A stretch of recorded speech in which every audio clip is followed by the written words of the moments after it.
doing? Not a thing. You know, it's getting me down eating in these hamburger joints. One thing you gotta learn, eat where the truck drivers eat. They know the right spot.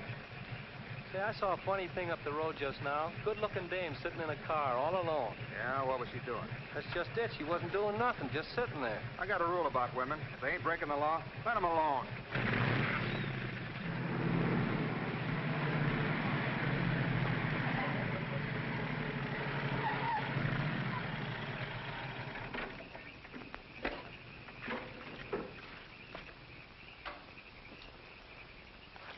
I didn't mean to disturb you, miss.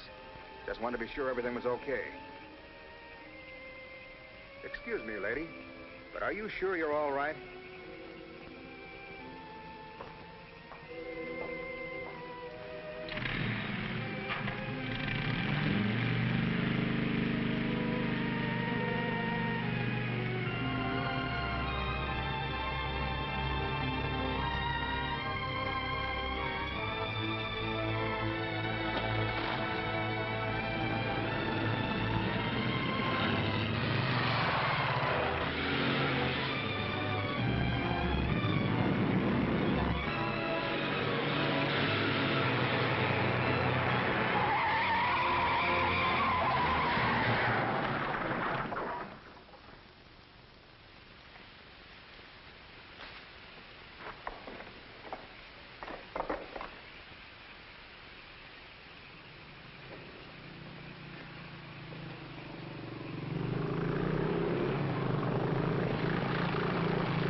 How is she?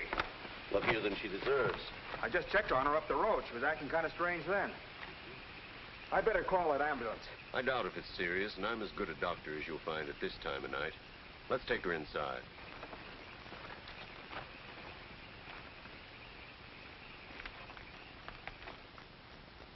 Well, no bones broken. Bruises, that's all. I think you better rest here for the night. I'm a little surprised. You're a beautiful young woman. You've been in an accident. You haven't asked for a mirror. Perhaps that fits with the way you were driving tonight. Perhaps you find the idea of living not very attractive. Is that any of your business, Doctor? As a matter of fact, it is my business. I happen to be a psychiatrist. I don't need a psychiatrist. You won't mind if I disagree with you. Here's a beautiful young woman, apparently well-to-do, apparently in good physical condition, who just doesn't care what happens to her. This is interesting. Not altogether unusual, but interesting. Of course, there are the obvious deductions. It's my life, Doctor, and I prefer to run it myself. And you don't want anyone to see inside it. Perhaps you don't even want to take a look yourself. Many women haven't the courage to face themselves, so they look for escape in one excitement after another. Half my patients are like that. But I'm not one of your patients. If you tell me how much I owe you, I'll be going back to town now. Very well. I'll drive you to the station.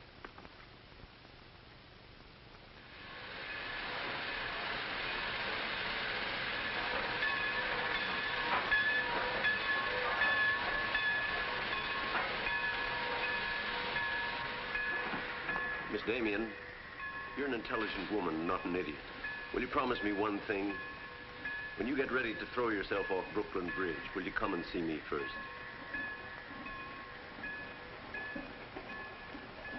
Goodbye, Doctor.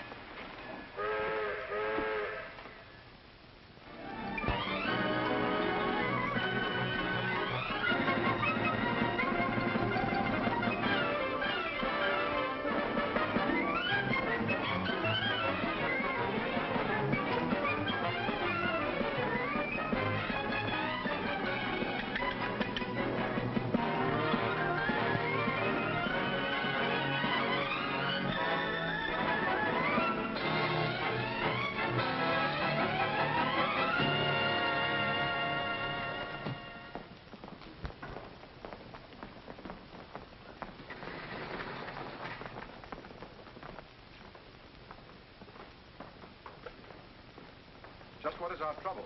That's what I want to know. Our trouble is Miss Damien. Miss Damien again. She's as pretty as a picture and as stubborn as a mule. But this time, there's a lot more involved than just hurting it.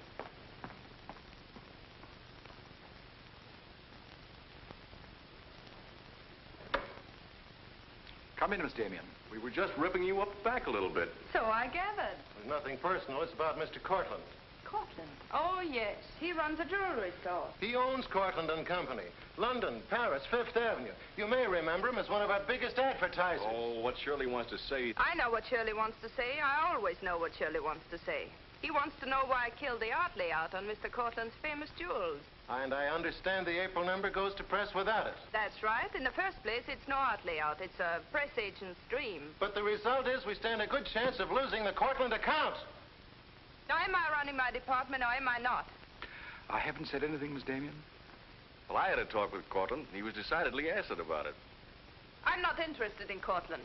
But if this magazine is going to submit to advertisers' blackmail, I'd like to know about it. Now, please, Miss Damien. If that's the policy, Mr. Cranish, you better get someone else to take my place. Please, Miss Damien, just a moment. Gentlemen, if you don't mind, I'll talk to you later. I thought I should bring this to your attention. You can't blame us for trying, Mr. No, of course not. No harm done, gentlemen. Madeline, you've got yourself all worked up. Come, sit down. I'll get you a drink. No, thanks. I don't want one. No? What is this private blackmail of yours? Threatening to quit in order to win an argument. Oh, I'd just as soon quit. I mean it. Now, tell me, what's happened? You're all wound up. What's bothering Oh, you? nothing's bothering me. You know I don't want you to quit. I won't go into my personal feelings, but you are the best art editor we've ever had. How's the insomnia? Oh, I found some new sleeping pills. Red ones this time. Red pills to put you to sleep. White pills to wake you up. Doesn't sound very sensible, my dear. What are you doing this evening? Dining with Freddie Fancher. Oh, Freddie again. Oh, I couldn't get out of it, Victor. We're using some of his drawings next month. But it'll be the last time, I promise. Madeline, you're a bundle of lies. A very lovely bundle. Beautifully tied together. I'm trying to be honest, but you won't believe me, will you? No, my dear. Because I don't really think you believe yourself.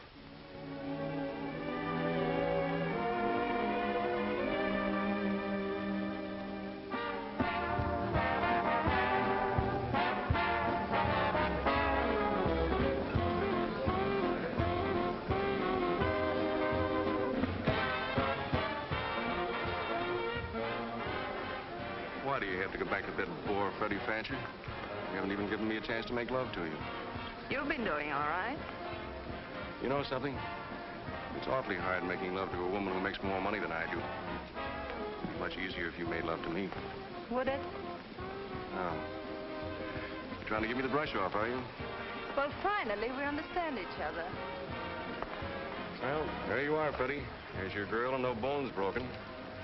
I'll see you at the office, Madeline. I'd join you if somebody asked me. Nobody's asking. Fair enough. Why do you have to dance with that pollywog? Look, I've told you not to drink. I always drink, particularly when I'm with you. Oh, am I that hard to take sober? You're a voluptuous pain in the neck. I'm going home. You're not going to walk out on me. Come on, be yourself. I've told you I'm going to leave early. But you can't leave me just sitting here in the snow. I'm mad about you. In my own foul way. Good night, Freddie.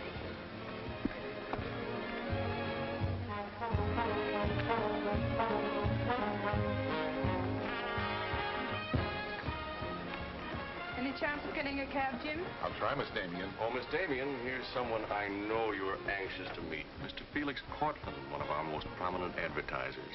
How do you do, Miss Damien? How do you do? Mr. Garrett is the soul of tact, don't you think? He's just been telling me all about you. Oh, I hope he wasn't that blunt. Oh, you needn't worry. I always form my own conclusions. Can I give you a lift anywhere? My car's just outside. No, thank you. They're getting me a cab. Oh, I'm very sorry. I'm sorry, Miss Damien. There isn't a cab around. Oh, how long do you think it'll be? That's hard to say.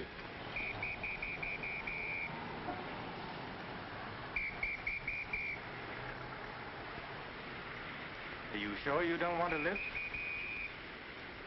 Well, there doesn't seem to be any alternative. Good night, Mr. Garrett. Good night, Mr. Cortland.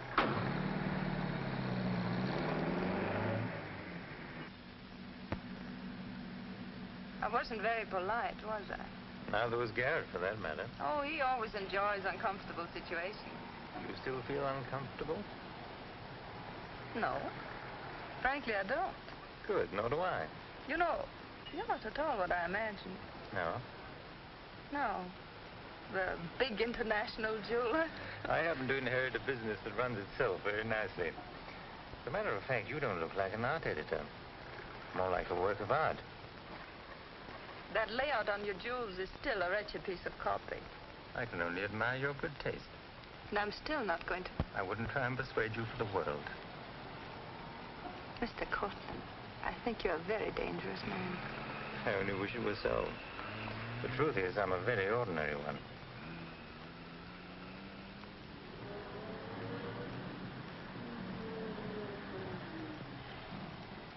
Oh, I'm sorry. I forgot to give you my address. It's my fault. I forgot to ask you.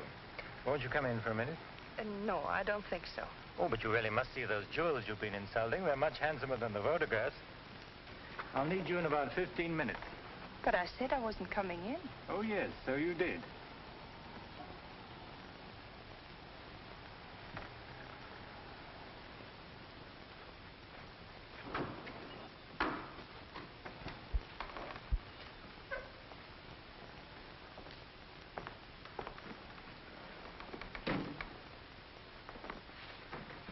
Let me take your wrap.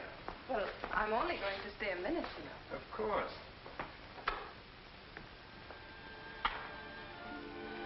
What a wonderful room.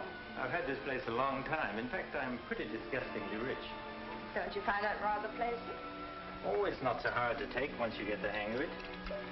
I think I know all the troubles that come with money. And all the pleasures. Well, have you got me all figured out? Only what I see here. Good books, fine pictures. Wonder if you ever look at them. Oh, but I do. I'm a lonely bachelor, and I spend hours here all by myself poring over old manuscripts. You don't expect me to believe that, do you? Didn't my father paint that? Was Stephen Damien your father? Uh-huh. That's very interesting. Is it? I remember when he came here to paint that picture of my mother. Everybody was fascinated by him, especially Mother. Father ended by chasing him out of the house. I'm afraid that's the way it usually ended. My father was very much in love with life. That's a Hungarian custom, isn't it? Mm-hmm. Not exclusively Hungarian. Weren't you going to show me your jewels? Oh, yes, of course. I'd quite forgotten. That's the reason we came in here, wasn't it?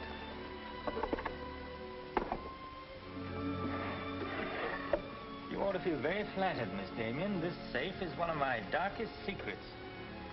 You really want to see those jewels? Not particularly. I can't tell a brilliant from a diamond. Not one person in 100 can. But then very few people are intelligent enough to admit it. Thank you. How about another drink? No, thanks.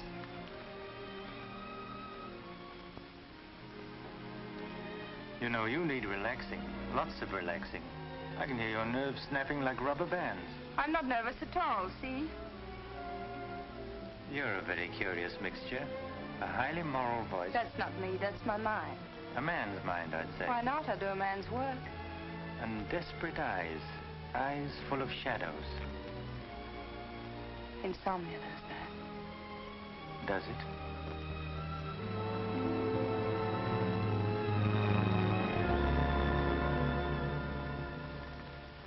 Dean, Miss Damien, give you her secretary. Miss Damien's office? No, Mr. Cortland, she's not here yet. Shall I have her call you? Yes, Mr. Cortland.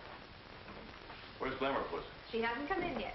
Well, who sent these? Mr. Felix Cortland. Mr. Cortland. It's very interesting.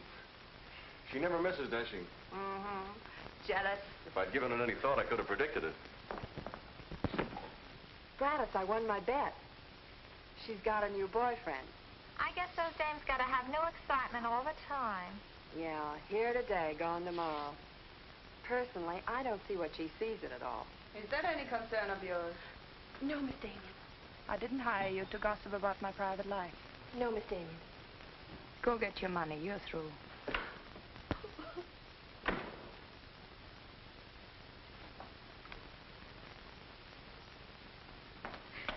Damien come in yet? What's the matter, sweetheart? Miss Damien fired me. Fired you? What for?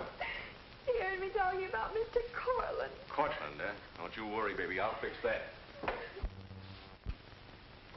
I understand you fired June. That's right. What's the idea? I don't like people to gossip about me. You don't, eh? No, I don't. Well, it's pretty late to be thinking about a thing like that, and it's a rotten trick to take it out on your secretary. Get out of here. You don't think your life is a secret, do you? Boys were betting 8 to 5 this morning that the Cortland layout would be in the next issue. You're disgusting. Madeline, why don't you get wise to yourself? Everybody else is. One romance after another. That's your whole life, and you adore it. Get out. You try to dress it up with pretty words, but you don't fool anybody. They know what you are, and you'll never change. Get out! You don't care because it's too much fun.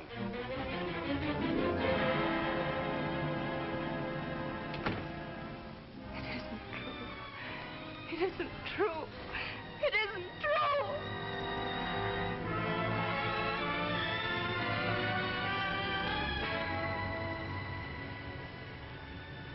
I'm a little surprised. Here's a beautiful woman who just doesn't care what happens to her.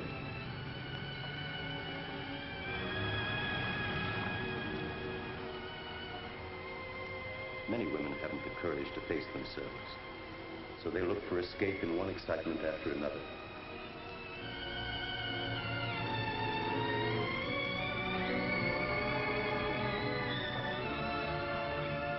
Perhaps you find the idea of living not very attractive.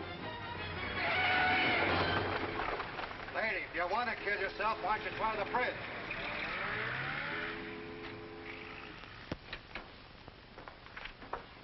I'm glad I was right.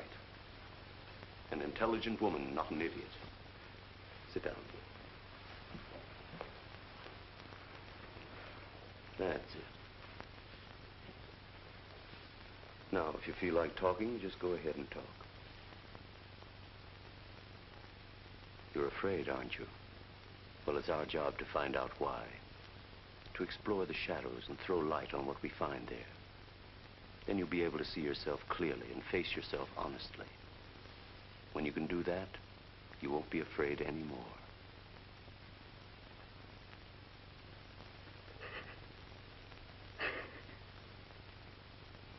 I was living with my father. Mother had left him before we came to America. I was 10. And to me, the way he lived seemed romantic and wonderful. He was a successful painter, and women adored him. He went his own way and did what he pleased. Just as you've been trying to do? I suppose so. But why? Did it make him so very happy? Oh, I was certain he was the happiest man in the world. Until he killed himself.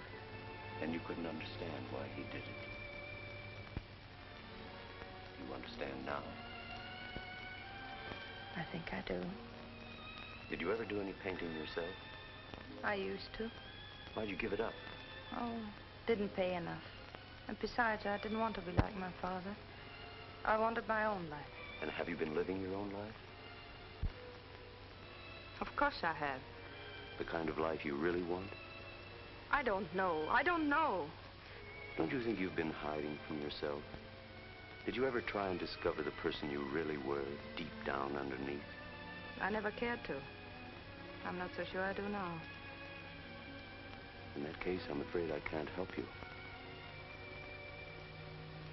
But of course, that's entirely up to you. Shall we go on then?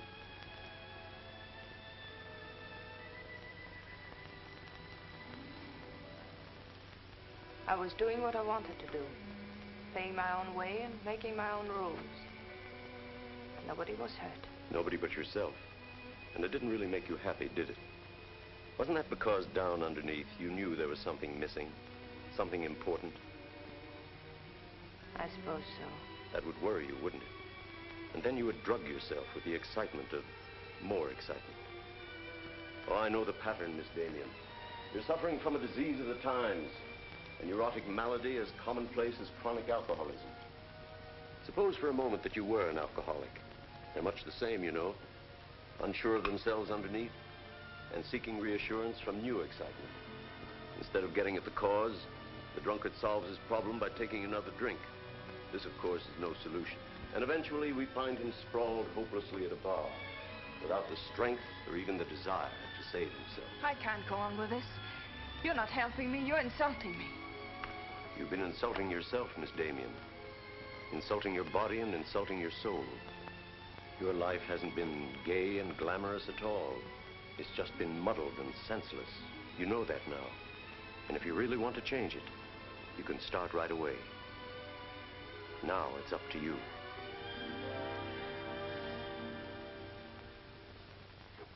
You can have my apartment, Ethel. The rent's paid till the end of the month. Darling, I feel like a vulture wheeling over your head. I'm not in, whoever it is. Miss Damien's office. No, she still hasn't come in, Mr. Cortland. Well, I don't know exactly. Later in the day, Did he hang up? Yes, good. Let me call him back, darling. You may be sorry later. Everything in this pile returned without comment. This I would ask to see more of their work, and these you may be able to use. But you haven't given me your new address. I'm not giving it to anyone. Hello, Madeline. Beautiful, would you mind popping out for a minute? That's just 60 seconds. You better talk fast. Madeline, I'm on a jam. I've got to raise some money. I need about $5,000. What do you expect me to do about it? Well, I thought you might talk to Cortland. I'm sure he'd let you have it if you ask him nicely. You're really quite a rat, aren't you? Look, Madeline, I'm in debt up to here. I only make $100 a week, and you know I can't live on that. $5,000 doesn't mean a thing to Cortland. You better get out of here before I lose my temper. You're forcing me to say things that I don't want to say, but if you're going to act cold and virtuous about it, you'll hear them. Suppose I tell Cranish. Tell him what? About Cortland. You know, you've got a very nice job here, but you won't have it very long if I tell Cranish. I don't want to tell him, but... What's so funny? As a blackmailer, you are pitiful. Go on, tell him.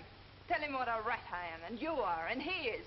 Go on, use my phone if you want, and my desk, and my office. I'm through with all of them.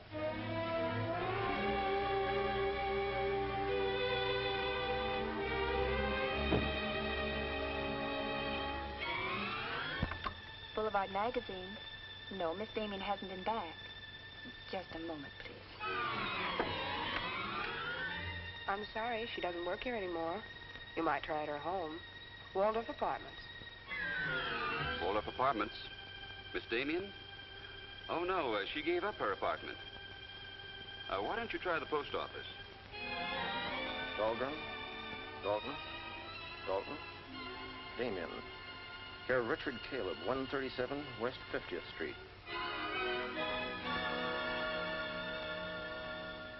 Well, I've nothing to do except that Miss Damien has taken my advice as a doctor. She'd been living in an area of infection, and she's removed herself from it. I take it you consider me part of the general contamination. Now, you've come here for information, not diagnosis. I usually charge a fee for insulting people. I'm willing to pay for data of any kind. Yes, I gathered that. But I have nothing for sale. I suppose you're being very ethical, but I'd like to talk to Madeline. In your presence, if you wish. Miss Damien is living under a different name in a different world. She told me to tell you, if you inquired, that she was busy growing a new soul. Now, would you please keep off the grass? Goodbye, Mr. Cortland. Goodbye, Doctor. Doesn't it ever worry you, playing the almighty in this fashion? Not particularly. I'm used to it.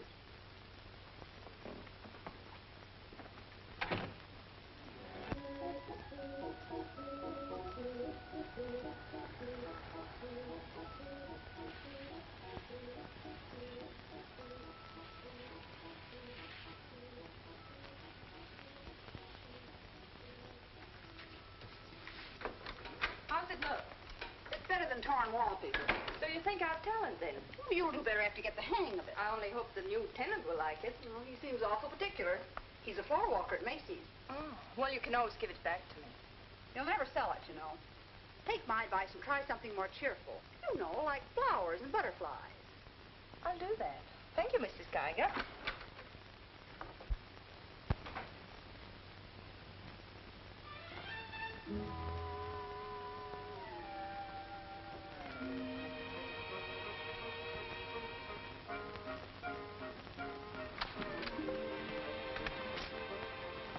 thanks. You saved my life. Is this yours? Yes. Mrs. Geiger would scalp me if she knew I kept mice in my room. Well, why do you keep mice in your room? Pathologist, part of my homework. I really shouldn't bring these fellas out of the lab, but, well, I got kind of attached to this one. No, thanks again. Hey, women are supposed to scream. Aren't you afraid of mice? Well, no, but next time I'll scream.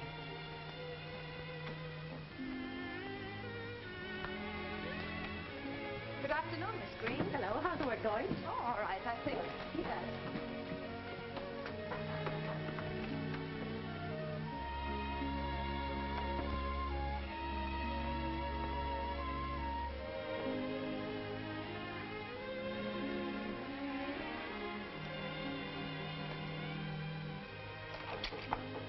Come in. Hello. Hello. Say, you're an artist, aren't you? Well, I don't know. Oh, Mrs. Geiger said yesterday that you were. She's an authority if I ever saw one. I was wondering, could you do a job for me? Want your portrait painted? Me? Oh, no. No, nothing like that. I'm doing some research, and it has to be illustrated. Oh, what do you want me to draw? Nothing fancy, just blood cells and things. Sounds fascinating. Oh, it is, really. You see, it's a lot like... Oh, no, you'd be surprised. It really is fascinating once you get in it. Of course, I'm on a fellowship, and I couldn't pay you very much. Matter of fact, I couldn't pay anything till the first of the month. That'll be all right. Oh, fine. Swell. It's all settled then. I'll see you at my place about 6 o'clock. Oh, but couldn't I? Oh, sure you can. I just live downstairs. You know, the mousetrap. Oh, by the way, my name is Cousins. Mine is Dixon. Very glad to know you, Miss Dixon.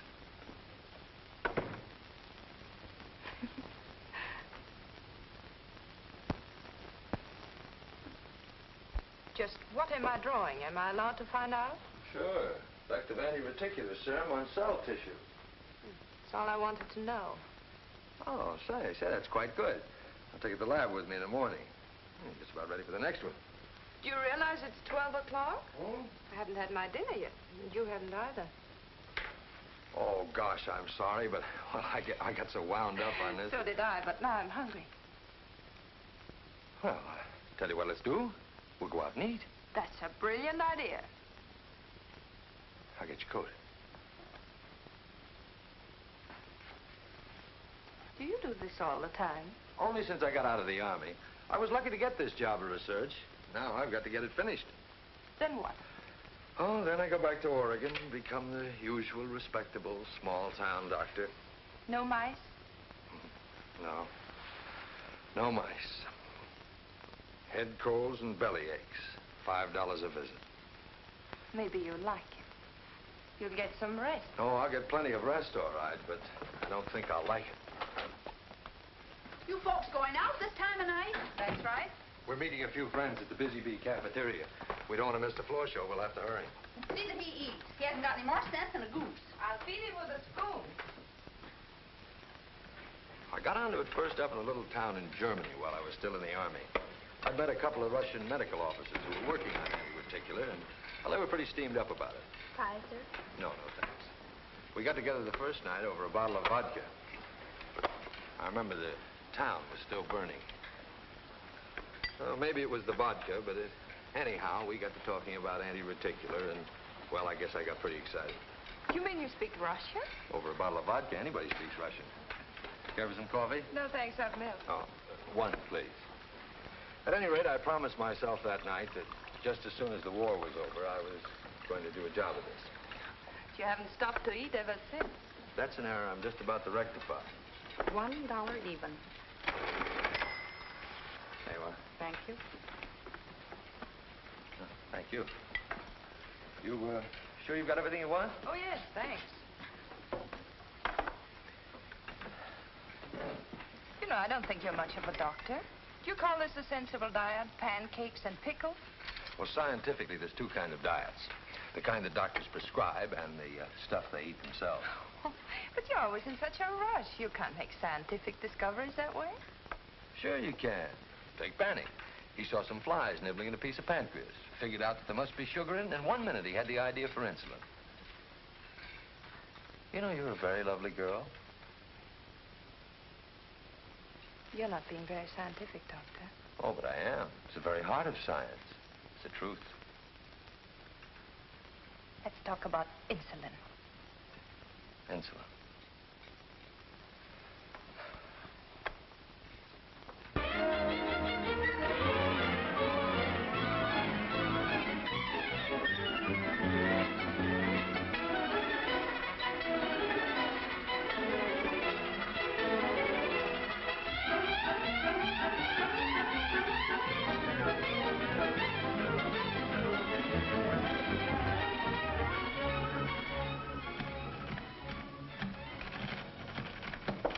Come in. Hello. Hello. Say, did you buy these new manuscript covers? Yes, are they all right? Oh, sure, they're fine. How much they cost? Oh, nothing at all. Something like 20 cents. Oh, nothing at all, huh? You know you can buy a pair of good mice for 20 cents? David, I have some wonderful news. I just sold a picture.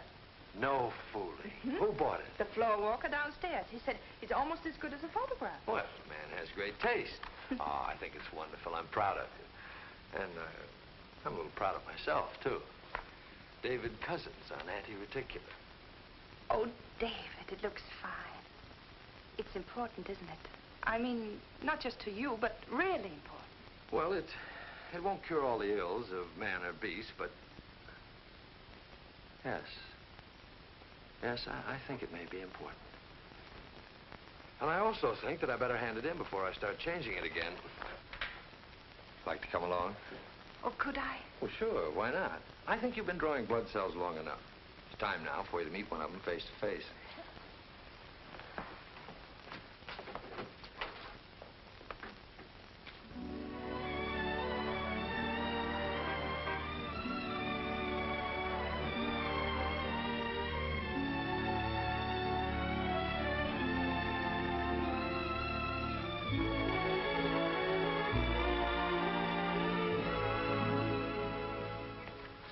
I hope your text is as good as your illustrations. I hope so, too, sir.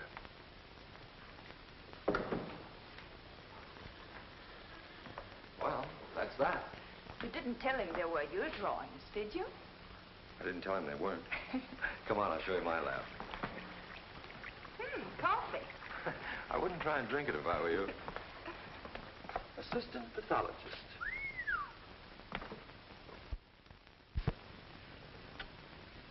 Well, this is me. How do you like it? Oh, I think it's wonderful. But how do you find anything in this place? Been here for 6 months and I haven't lost anything yet. Doesn't matter anyway. The boss okays my research, I'll be out of here in a week. Back to Oregon? Yes, back to Oregon. All that way just to make a living. Is it as bad as all that? Oh, what's the use in kidding, Madeline? I'm so much in love with you, I can't see straight. I haven't done any work in here for days. I just sit around waiting until I can see you. I know. Because that's just what I do. Wait to see you. Darling. Oh, darling, I never felt like this about anyone before. Tell me, when did you first know? Oh, when I first saw you, I think. Yeah, me too. I'll never forget you standing in that hall with a mouse in your hand. Only I didn't know then what was happening. I thought I had the flu. Will you marry me? Oh, David. Well, will you? We don't know each other. I mean, you don't know me. Oh, but I do. Of course I know you. Now, what do you want to know about me? David Cousins, M.D., University of Oregon, Captain Medical Corps Reserve, young, healthy, and very much in love. Will you marry me? Oh, please don't ask me now. Well, I've got to ask you now. I want to marry you now. Please give me time, David. I'm all mixed up. I'd like to go home now. All right.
You haven't answered a rather important question I asked you.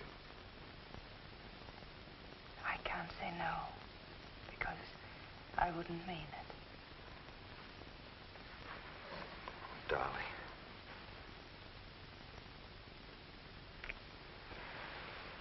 David, I do love you.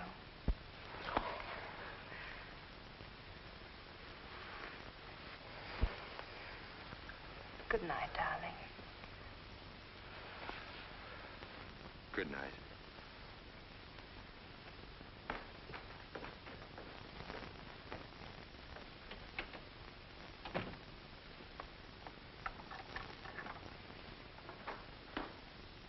Hadn't you better close the door?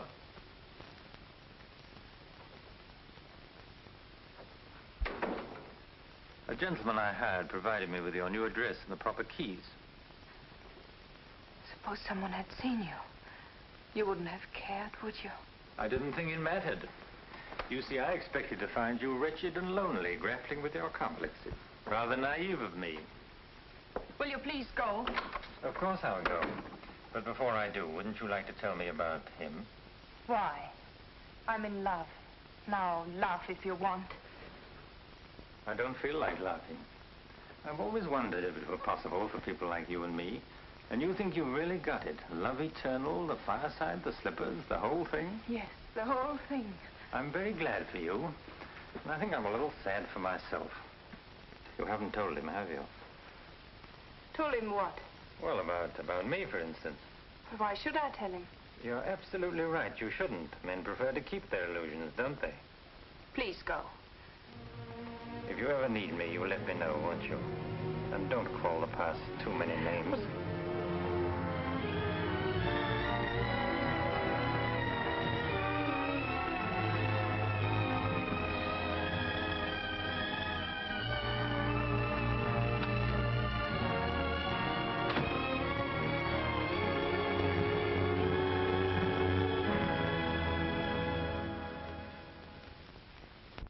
What you say. I'm going to marry him just as soon as it can be arranged. You want to run away from your problem? I'm not running away. Are you? You're looking for security from someone else instead of building it within yourself. But I love him. I can't talk to you if you don't believe me. Falling in love doesn't cure everything overnight. What do you mean? Let's be honest. There's a side of you that hasn't fully changed. Isn't that true? That is true, isn't it?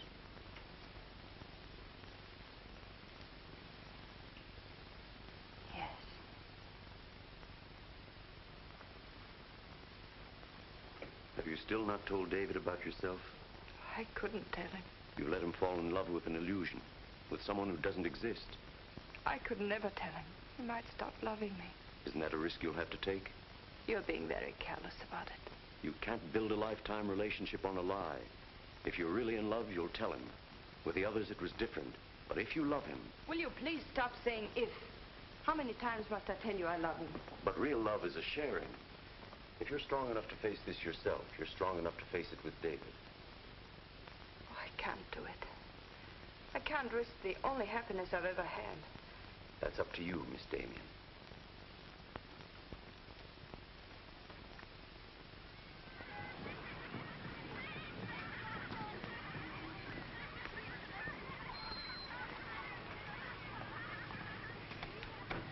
Hi. Hello, darling. You're home early, aren't you? Well, I didn't get fired, if that's what you mean. Dr. Lutz read my paper. Really? What did he say? Well, he liked it. Oh, David, that's wonderful. The only trouble is he thinks it's so important he wants me to go to Chicago and read it before the convention. Oh, David, no. Well, that's not my idea. I don't want to go. Well, when will you have to leave? Tonight. Got to catch the 8 o'clock plane. And when will you come back? Oh, I don't know. A few days. But I'll tell you what. As soon as I get back, let's get married. You can get a license in 3 days, and it only takes 15 minutes to get married. You still want to marry me, don't you?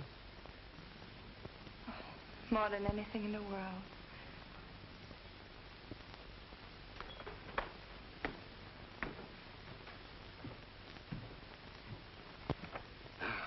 You know, I'm going to feel kind of silly at that convention. Of course, it's a great honor and all that, but you realize that I'll be talking before some of the biggest men in the field?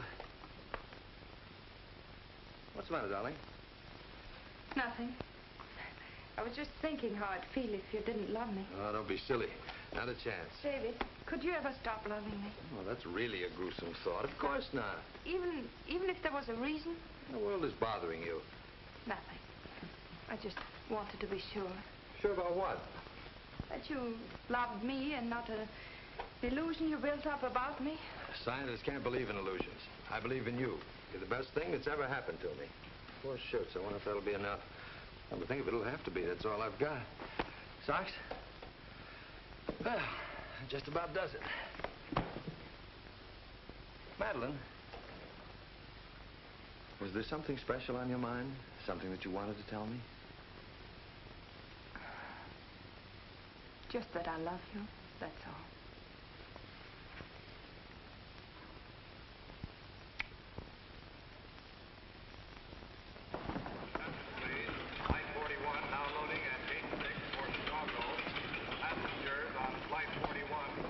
Write me every day? Every day.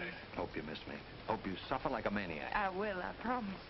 Oh, gosh, I hate to leave you. You know, I'm going to be jealous. Jealous of what? Oh, I don't know. Nobody, everybody. Just jealous. Darling, I belong to you. Don't you know that? I'm only alive because you love me. We'll be married the minute I get back. Well, look who's here. If it isn't Madeline. How are you? It's been a long time. David, this is Mr. Garrett. I used to work with him on a magazine. Howdy, Garrett. I quit the racket, though. Or perhaps the racket quit me. Garrett's doing some confidential work for me now. How are you, Miss Dixon? This is Mr. Cortland, David. Dr. Cousins, my fiancé. You're a very lucky man, Doctor. I think so. Well, goodbye, Miss Dixon. My congratulations to you both. Oh, thank you. Good night. Good night. I don't believe a minute of it, do you? Garrett, you're a very cynical man. You don't believe in true love. You don't think Madeline does either, do you? I don't know, but I've always been fascinated by miracles.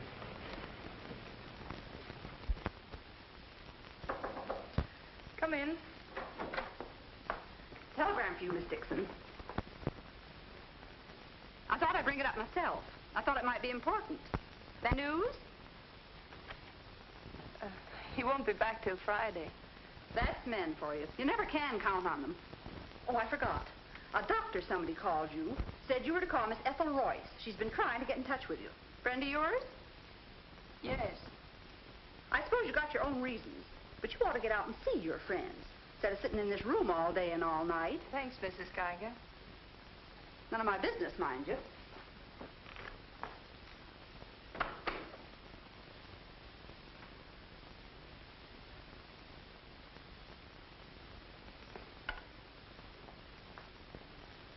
Ethel, this is Madeline. Madeline. Darling, but this is really a voice from the dead. I pestered that doctor of yours for hours. I just have to talk to you. Well, what about? Well, you remember that art supplement, the one you started? Well, I do need your help, dear. I'm in an awful mess. Sorry, dear. I'll never come into that office again as long as I live. Oh, but I wouldn't ask you to do that. Just meet me somewhere. It'll only take an hour, I promise. Well, if it's just the two of us. All right. I'll be there at 5. Oh, so relieved. We were really desperate. Wonderful. I'm just dying to see you. Bye, dear. She'll do it. Good. Wonderful thing, professional pride. It never dies. How'd you sound? Awful. What do you expect? Too bad. Victor, I don't want you to be there. Wouldn't think of spoiling your reunion, my dear. I don't trust Madeline, doctor or no doctor. Nor you either, my sweet.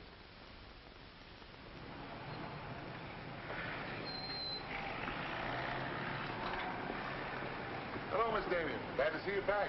Glad to see you, Jim.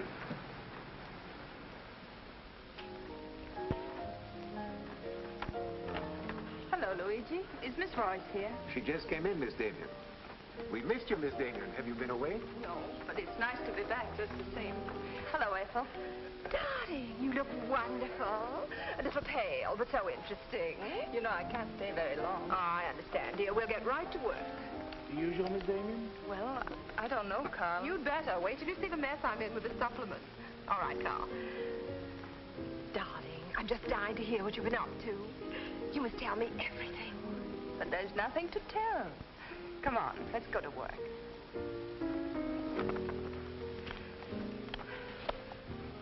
You're just marvelous, my dear. You made the whole project seem utterly simple and practical. Not for me, please. Darling, you used to be able to drink 10 in a row. I'm out of training. No one would know it, my dear. You seem just like the old Madeleine again. It's the surroundings. What do you say we have dinner and go to a show? No, really, I've got to stagger home. Madeline, my dear, this is a surprise. Victor, hello. What good fortune running into you like this? Do you mind? Don't let us fool you, Madeline. You heard me making the date with you. It's true, but I'll deny it. Frankly, I wanted to have a look at you. You look very dashing for a hermit. Thank you. We've all missed you desperately, haven't we, Ethel? As though our little hearts would break. What about a drink with your old boss? I've had Please. enough. 3, whatever it is. I've got all the data we need on the supplement. Good. What about the data on Madeline? No data. Now, if you'll excuse me, I You really can't have go now. Look who you'll run into. He's seen you. Mr. Garrett no longer graces our staff. What happened? He got to be utterly gritty. Say nothing of a slight discrepancy in his accounts. Mr. Garrett believes that the world owes him a gay life, no matter who pays for it. Well, hello, stranger. How are you? Wonderful. Nobody here seems particularly glad to see me. Should we be? Oh, well, it's been nice knowing you. There goes one reason for my ivory tower. What? Darling, I'm constantly running into men who adore you. Slews of them. Hated them all. I know what you're thinking. I had an odd way of expressing my distaste. Not odd, darling. Shall we say just, moody? Well, here's to memory.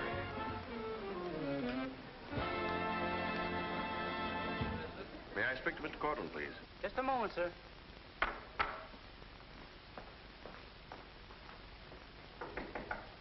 Just a minute.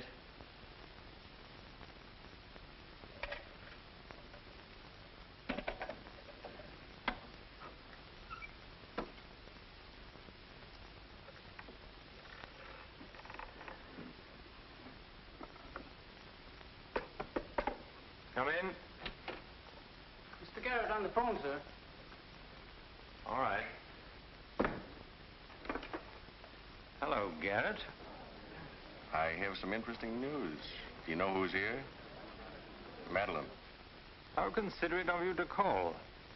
By the way, I've just been through the stones in my safe, and one's missing. The stone's not terribly important, but you're the only person who knows about my safe, and the fact is you did have my keys for quite a while yesterday. What are you getting at? Only that I don't like thieves. But you're being ridiculous. Let me come over and talk about it. There's nothing to talk about. I'm taking it up with the police. But, Cortland, you can't do that.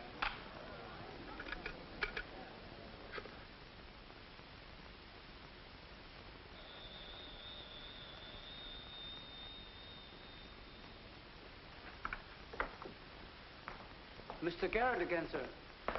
Tell him I've gone out. I'm sorry, Mr. Cortland has just left.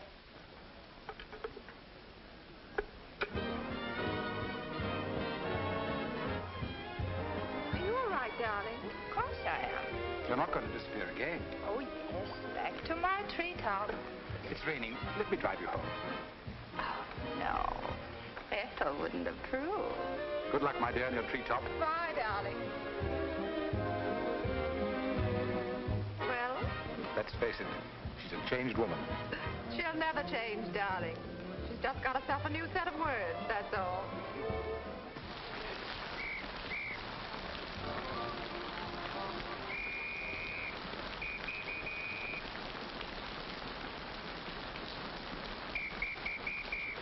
Madeline. Hop in. No, thanks. I'm waiting for a cab. Don't be silly. There are no cabs. You'll get drenched. Please. I'll drop you off. I'm going home alone. Come on, in you get.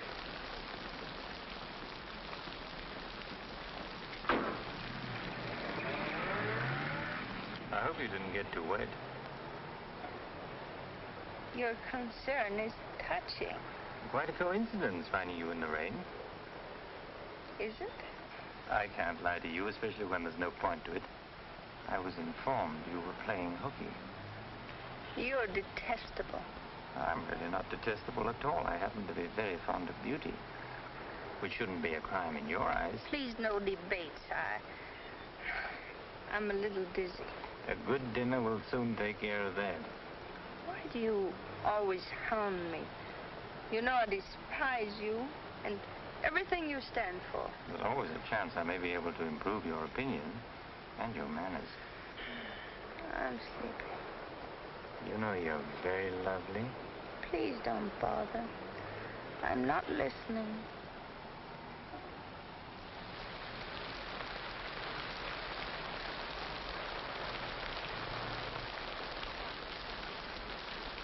Where are we? Don't you remember you visited here once upon a time? You're foul. You said you were taking me home. You forgot to mention the subject. A significant omission, as your friend Freud would say. Come on, I'm getting soaked. That launch you. I'm going home. Right after dinner. Think how wonderful you'll feel when you slap my face.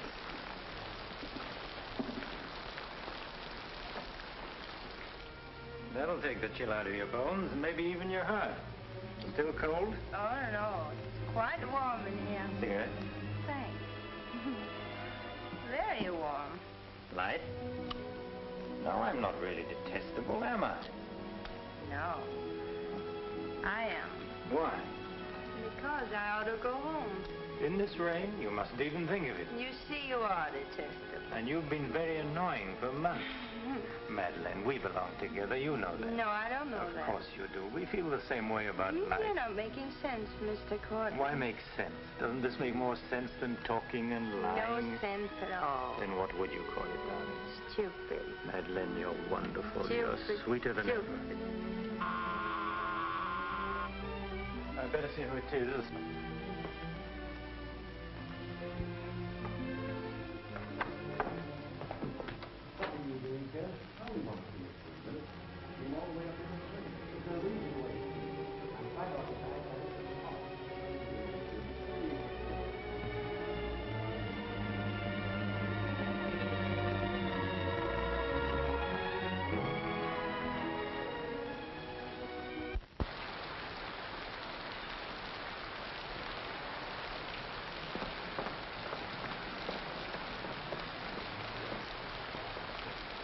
But I tell you, I'm going to raise the money. I'll pay you, honestly. I don't like dealing with thieves. That's a job for the police. You swear out a warrant, you'll never get a dime. Look, I didn't sell it. I just had to have some money temporarily. Here's the pawn ticket. I'm not interested in pawn tickets. Good night, But, Gary. Carter, you've got to give me a chance. I said good night.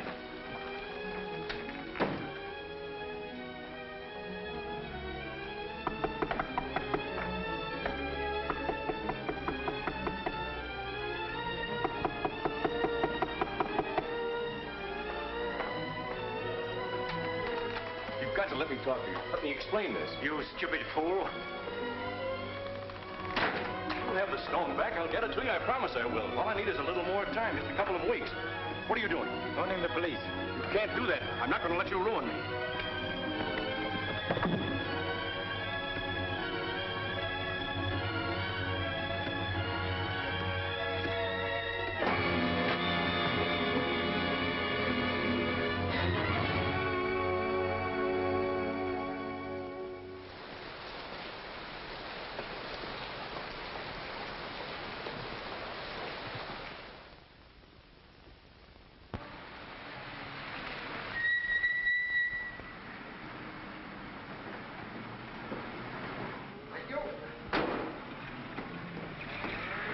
You're looking very lovely this morning, Mrs. Geiger. You wasn't expected back until Friday. That's what I like. A cheery welcome home.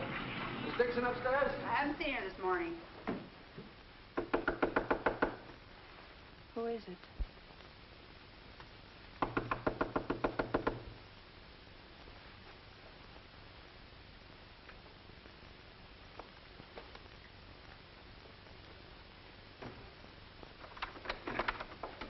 Hi. Darling. Oh, I couldn't wait till Friday. I just said my little piece and ran out on them. Oh, I needed you so badly. I feel lost without you. Don't ever leave me again. That you can depend on. Say, I've got big news. I'm a success. Oh, tell me all about it. What in the world's the matter with you? You don't look very good. Come on, I think you better get back in bed. Now then, first, I don't have to go back to Bellyaches in Oregon. You're not marrying a small-town country doctor, young lady. You're marrying a promising young research scientist. At least that's what Dr. Broder says, and he ought to know. He's got a long white beard. Oh, darling, I'm so proud of you. I think I'll take your temperature. Gee, I wish you could have been there. When I finished reading my paper, they all got together and offered me my own laboratory in California. I still can't believe it. There it is, right in the paper. You'll find it on the bottom of page 10.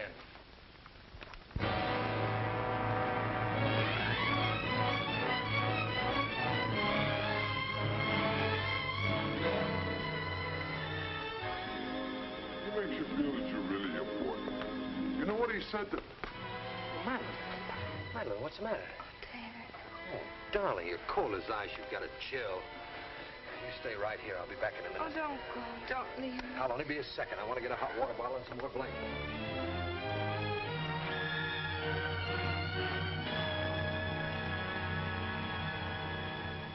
Miss Madeline Dixon at home? I don't know. Friends of hers? We're from police headquarters. Where's her room? Upstairs. What do you want to see Miss Dixon about? We'll tell her.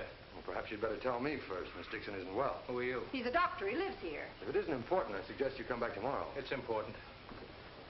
Could you get some extra blankets and a hot water bottle, please? You a friend of Miss Dixon's? Yes, what? Just asking. Well, what is it, an accident or something? I wouldn't call it an accident. Well, we should cut out this mystery and tell me what it's all about. Okay, Doc, take it easy. Madeline, these men are from the police. They want to... We'll take over from here, Doc. I'm Sergeant Patelli. This is Sergeant Beitler. You're a friend of Felix Cortland's, weren't you? Matter of fact, you were with him last night. No, I wasn't. Did you see Mr. Cortland any time yesterday? No, I didn't. Now, look, Miss Damien, we wouldn't be here asking questions unless we already knew most of the answers. Oh, wait a minute. Her name's not Damien. I think you've got the wrong party. I think maybe you've got the wrong party, Doc. Her name happens to be Damien. This happens to be a case of murder. Take a look at that newspaper. I want to know what's going on in here. This is my house, and I've got to know. Sorry, madam. We'll talk to you later. As long as I've been here, there's never been police Take in her this and see house. what you can find out. lady. Come on. Now, Miss Damien, tell us what happened last night. What time did you leave Cortland's house? Oh, Dave. You and this guy, Cortland, were pretty sweet on each other, isn't that right? Oh, but it isn't. It isn't true. Now, according to the chauffeur, you got to Cortland's house at 6:45. What time did you leave? Oh, but I didn't go into the house. I met him by accident. David, don't look at me like that. How long have you known Miss Damien, Doc? Not very long, only a few months. Know that she was mixed up with this guy, Cortland? Oh, but it's a lie. David, it's a lie. Okay, so you didn't go into the house with Cortland? No, I didn't. He wanted me to come to the house, but I wouldn't do it. Oh, I didn't go into the house. I didn't, I tell you. Who you telling, me or the doc here? Did you get anything? She came in about 9. In a cab? No, she was walking in the rain. Landlady said she looked kind of wild-eyed. What about Cortland? He was here, all right. He visited her a couple of weeks ago. Get the date? Yeah, April 10th, around midnight. Anything else? The landlady thought that Cortland had a key to this place. She was kind of vague as to how he got it. I didn't give him a key. David, you can't believe that. I've got his key ring here. This one fits. He had a key, all right. But I didn't give it to him. Where are you going? Oh, David, don't leave me. I didn't kill him, I swear. I didn't kill him. Who cares whether you killed him or not?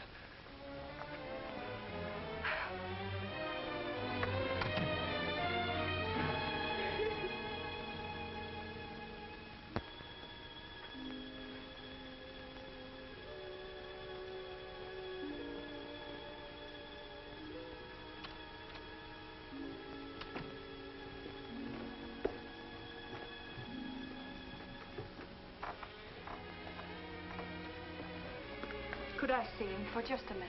Well, it isn't regulations. Okay, 60 seconds. David, please listen to me. You lied to me. You've always lied to me. But I'm not lying now. I didn't want to go with him. He said he'd drive me home. And he made love to you, didn't he? Oh, don't deny it. Of course he made love to you. He had a key to your room. I should have told you many things. I tried to, but I just couldn't. If this thing were so innocent, you would have told me. When I said I was in love with you. When I asked you to marry me. I was afraid, David. I was afraid you wouldn't understand. You bet I wouldn't. Before I met you, I was horrible. But you changed all that. You made me sane and happy. Why keep on lying? You tried that upstairs and it didn't work. Look, I was in love with you. All right, I made a mistake. I thought you were something wonderful and you turned out to be something else. So let's just forget about it. The only thing that you can do for me is let me alone. I love you, David. I'll always love you.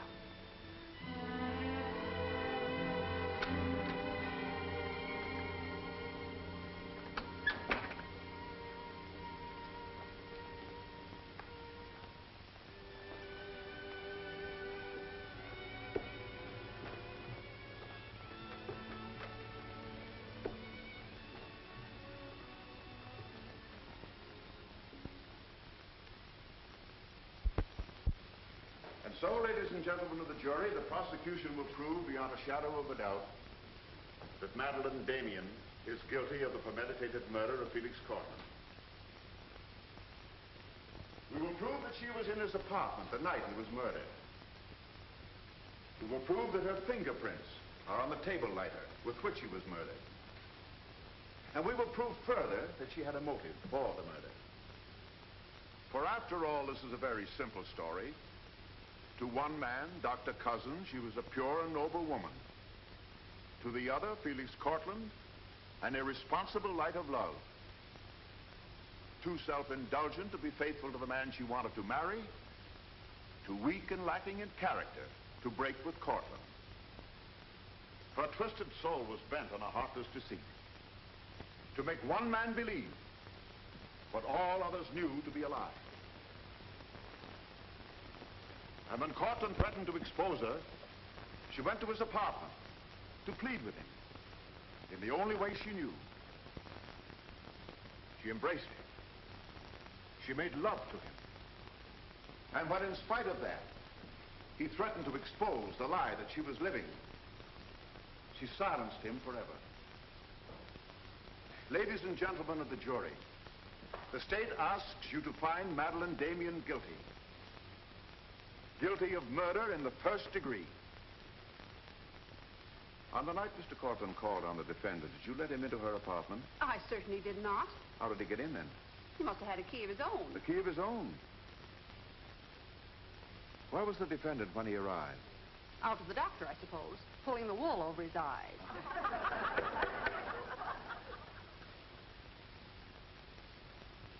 Thank you, Mrs. Geiger. Your witness, Mr. Mitchell. You've got to let me cross-examine her. No questions. Miss Damien, I can't defend you properly if you won't let me. We've got to put up a fight. Fight? What for? And now, Mr. Garrett, just what was the nature of the work you did for Mr. Cortland? Well, most of it was personal. Confidential secretary, I suppose you'd call it. And in that capacity, you were in a position to learn a great deal about his private life? Yes, of course. Did Mr. Cortland know that Miss Damien was lying to Dr. Cousins and concealing her true character from him? I'd rather not answer that question, Mr. O'Brien. You see, both Miss Damien and Mr. Cortland were friends of mine. Yes, I understand. Well, let's get back to the meeting at the airport. What was the attitude of the defendant when Cortland saw Dr. Cousins? She was embarrassed, naturally. Yeah. She was embarrassed, naturally. Thank you. Your witness, Mr. Mitchell. I've got to cross-examine. If I don't, we haven't a chance. Don't ask him anything. No questions. Were you a close friend of the defendant? Yes, I was. Did she confide in you on matters of a personal nature? Yes, she did. If you were asked in this court, do you think you could recall any of those intimacies? I could recall some of them in lurid detail. Your Honor, I object. Objection sustained. Well, let me ask you this, Miss Royce. Would you say in general that men found Miss Damien attractive? Definitely. And would you say that Miss Damien found men attractive to her? I'm afraid I most certainly would. You would? What were the relations between Miss Damien and her former employer, Mr. Cranish? They were friendly.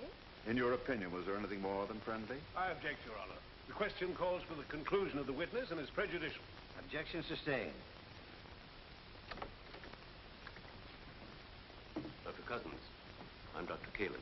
Miss Damien's a patient of mine. I don't happen to think she's guilty of murder, do you? No, I don't. She may be guilty of other things, but in there she's being tried for murder. And she won't even defend herself. got a pretty good lawyer, hasn't she? She needs your help, Doctor. In her own mind, she's not on trial for murder. She's on trial for those other things. And it's not the judge who's trying that case, it's you. I don't want to be rude, Doctor, but I don't think you know what you're talking about. I'm sorry to disagree.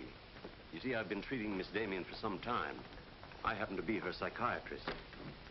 Dr. Caleb. I'm sorry to have bothered you, Doctor.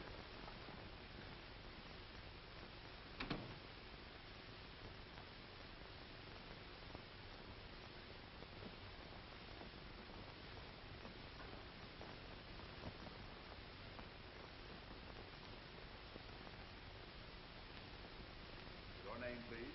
Richard Caleb. You're a psychiatrist? I am. Miss Damien came to you as a patient? Yes? Did she come of her own free will? Yes, of course. Isn't it true, Doctor, that people do not go to a psychiatrist unless they consider themselves, well, shall we say, not well balanced? In general, that's correct. As a matter of fact, wasn't Miss Damien on the verge of committing suicide when she made her first visit to you? Your Honor, I object. Well, no matter. We'll prove that by other witnesses. However, is it not true that people who come to you as patients come with problems? Objection. Objection overruled. Well, Doctor? There'd be no point in their coming to me if they didn't have problems. So the defendant came to you with a problem. Do you mind telling us, Doctor, in your opinion, just what was Miss Damien's problem? That is a confidential matter between doctor and patient. I'm afraid I can't discuss it. Well, during the course of your treatment of Miss Damien, did you ever discuss her relationship with Dr. David Cousins? Yes, we did. Well, bearing in mind the fact that she's engaged to be married to Dr. Cousins, do you think she was as frank with him as she should have been? As a matter of fact, I urged her to tell him everything. And did she? Not to my knowledge. Well, why not, Doctor? Why didn't she? I'm afraid you'll have to ask Miss Damien about that. Did you ever meet Dr. Cousins? Yes, just a few minutes ago. Well, I'm sure you found him a reasonable, intelligent young man, and yet the defendant refused to confide in him. Having met Dr. Cousins, I think I can see why Miss Damien hesitated to confide in him. Do you mind telling us why? It's my impression that Dr. Cousins hasn't the capacity, either emotionally or intellectually, to understand a problem like Miss Damien's.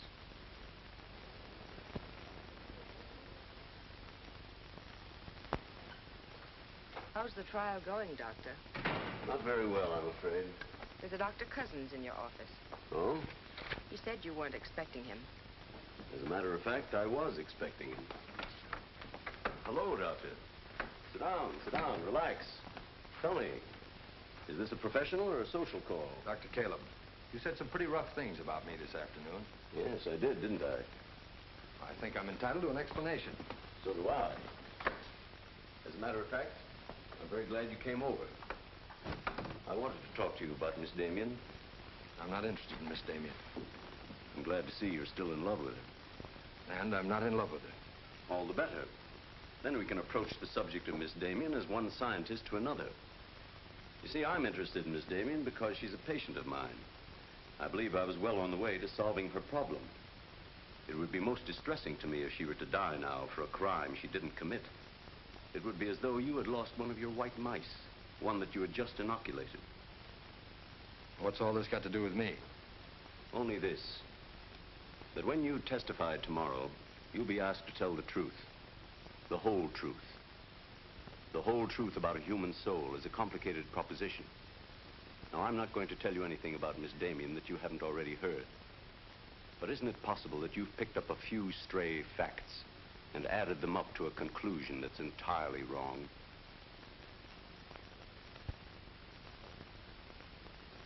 Won't you sit down, Doctor?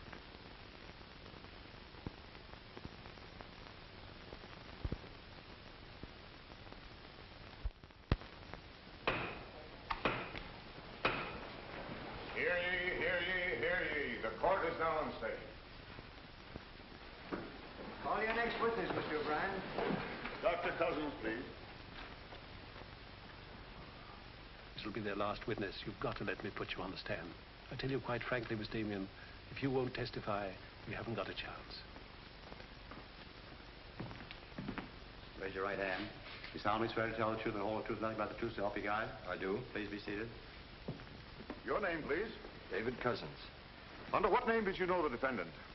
Madeline Dixon. Did she ever tell you her true name? No, sir. Did she ever lie to you about her identity? Yes, sir. How long did she continue to lie to you? Till the morning the police came. Did she ever tell you about her relations with Cortland? No, she didn't. You proposed marriage to the defendant and she accepted you? Yes, sir.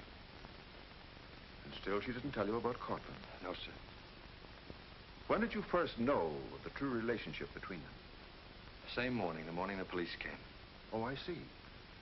Then from the moment you met her until the day she was taken into custody, you didn't know the truth about her character.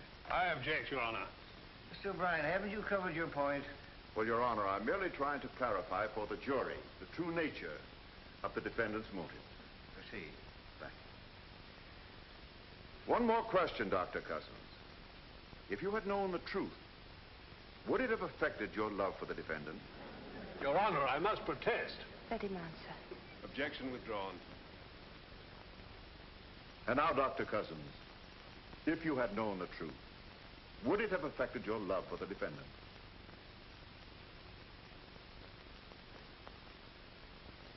I was in love with Miss Damien then, and I'm in love with her now. Your witness, Mitchell. No questions.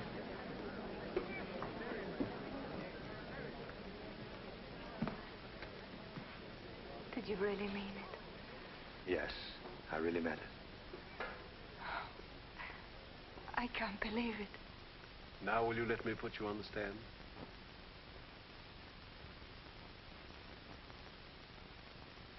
You admit you went to Cortland's apartment that night? Yes. He made love to you? Yes. Did you have any conversations about Dr. Cousins? No. Positive? Yes, I am. But tell me, Miss Damien, were you in love with Felix Cortland? No, I wasn't. Were you in love with Dr. Cousins? Yes. Oh. But you went to Cortland's apartment nevertheless. Yes, I told you that. You were in love with one man, yet you chose to visit the apartment of a man you didn't love. Did you go of your own free will? Yes. Mr. Cortland didn't force you or threaten you? No. Then why did you visit him? I don't know. I made a mistake. You made a mistake. As you've told us on several occasions that you and Mr. Cortland were interrupted by a mysterious intruder, can you tell this jury anything definite about that person? Anything at all? No, I didn't see him. You didn't see him? I only heard his voice. You seemed very certain it was a man. It was a man. What did he say? Well, I don't know. They were talking in the hall. I couldn't tell what they were saying. Yes, you heard a voice. You're willing to swear it was a man, and you couldn't hear what he said. Now, what sort of a person do you think would be calling at that time of night? A bill collector? A man selling magazines? Or perhaps even a burglar? Why not a burglar? Mr. Cortland was a very wealthy man. He must have been a very timid burglar because nothing was stolen. Of course, you realize that Mr. Cortland kept his jewels in a vault at the store? Not all of them. He kept some at home in his safe. Safe? What safe? The one in his living room? You didn't by any chance see that safe, did you, Miss Damien? Yes, I did. The court, please. This is the first we've heard about a safe. I asked for a recess to examine the apartment. Well, Your Honor, we've been all over the apartment. But if there is a safe, and if it has been robbed... Gentlemen, court is adjourned until tomorrow morning. I suggest the district attorney, the attorney for the defendant, examine the apartment together.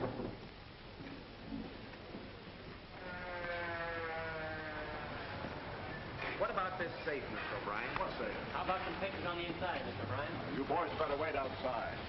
I may have a statement for you when I come out. Mr. O'Brien. Huh? Mind if I tag along? I don't know why you're sure. The fine witness you turned out to be. Couldn't help that, sir. All right, Garrett, where's the safe? Me, Mr. O'Brien? I don't know of any safe in here. I didn't think you did. If you want an unbiased opinion, I don't think there is a safe. Well, here's a learned counsel. Perhaps he knows. Where's the safe, Mitchell? My assistant's checking the location with Miss Damien. He'll be along in a minute. Oh, you're on a dead one. While we're waiting, maybe Mr. Garrett could tell us where the safe is. I've asked him, he doesn't know. I don't understand that, Mr. Garrett. You were very close to Cortland, weren't you? That's right. I'm sure if there's a safe in here, I would have known about it. At least I would have seen the key to it. The answer's very simple. There is no safe. What did you find out? I got the dope on it, Mr. Mitchell. Splendid. It's over here in this bookcase. You were wrong for once, Mr. O'Brien. Could be.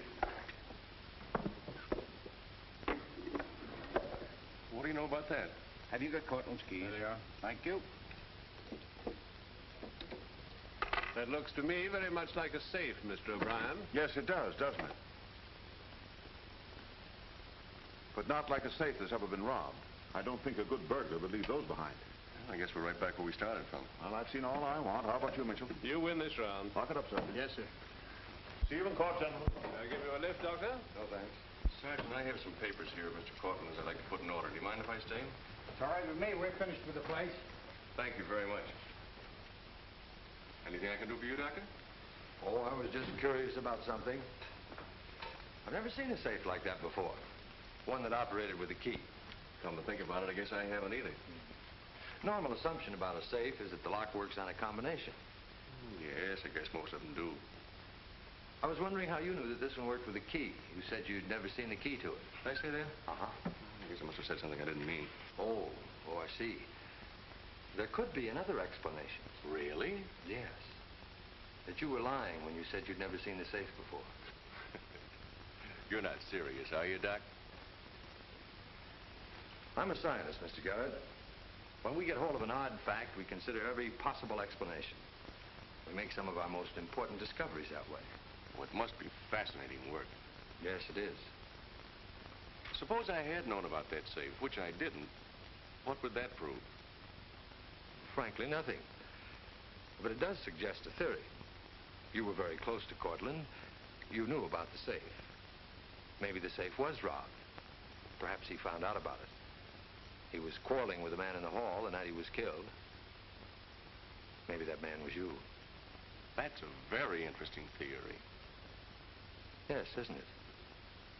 Well, as I said, I'm a scientist. When we hit on a theory like that, the next thing we do is to test it. That's all I'm doing. I see. Then you won't mind having a little talk with the police? Why, no. Why should I? Fingerprints. But then, of course, if you've never seen the safe before, you won't mind them checking it for yours. Oh, certainly not.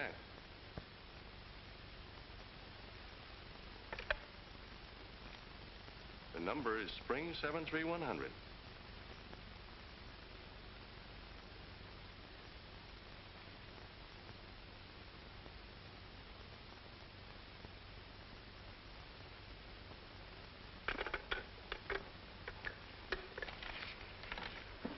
Okay, Doc.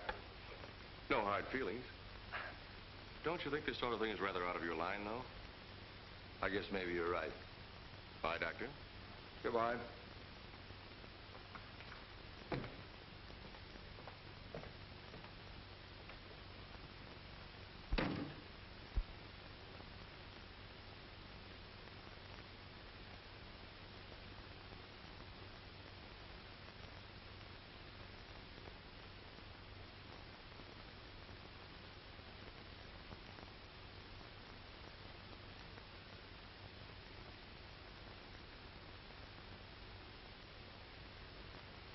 Spring 73100, wasn't it, Mr. Garrett?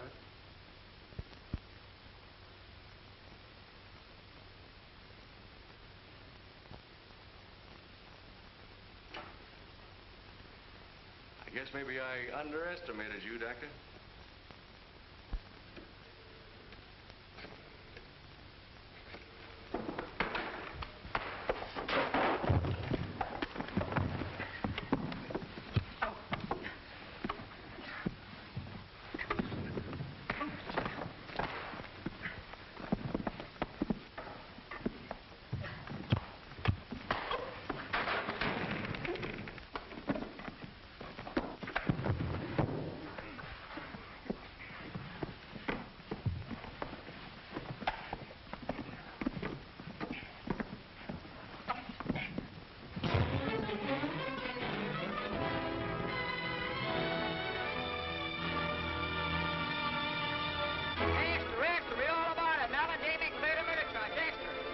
From the Associated Press newsroom. Bulletin.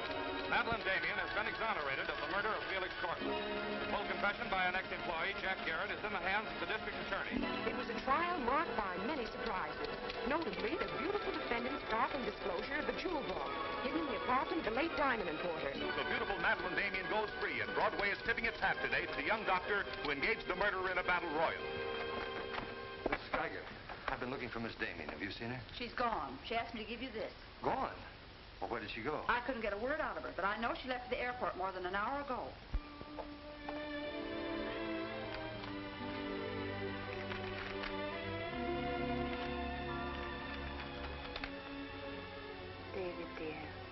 I can still hear your voice in that courtroom, and I'll never forget what you said. You did much more than save my life. You made my life worth saving. I can't bear to tell you how much I love you and want to marry you. But right now, that wouldn't be fair. I'm going away for a while.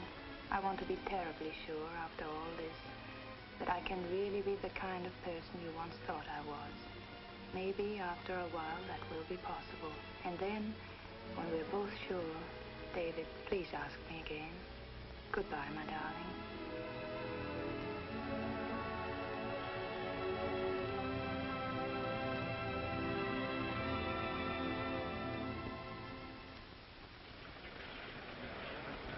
Passengers on Flight 41 boarding at Gate 6. Will you try and see him once in a while? Of course. You see, I want to be sure of myself. I'm sure of you. Are you really? After what you've been through, I'm very sure. On aboard, please. Goodbye. I still think you're making a mistake.